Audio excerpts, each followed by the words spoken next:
Have you ever seen a teacher get let go? I went to a public school that loved to boss its students around, and one day they introduced the dumbest rule I've ever heard. Apparently, they thought too many people were out in the halls instead of hitting the books, so one morning they announced that students were no longer allowed to use the bathroom during class. I literally thought it was a prank at first, until people started getting detention for being in the halls during class. It didn't matter how bad you had to go, you simply weren't allowed to bounce. I remember seeing a few people sit through class in agony because they couldn't go, but that was nothing compared to one girl. We were in art class, and that teacher had gotten into a bunch of arguments with our principal about the rule.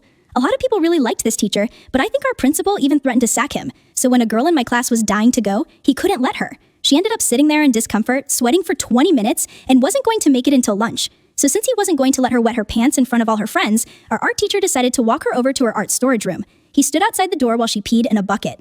Pretty clever move on his part. Now he wasn't going to lose his gig? That's what you'd think. Turns out a few bratty kids in our class knew what she did and started telling their parents. The news spread, and soon enough, reporters were at our school grilling him. The next day, there was a news article about how that teacher made the girl pee in a bucket, but didn't mention our school's rule at all. Our school's administration freaked out, and guess who they blamed? All right, that's enough for now. Hit share, and the seventh person is definitely thinking of you right now.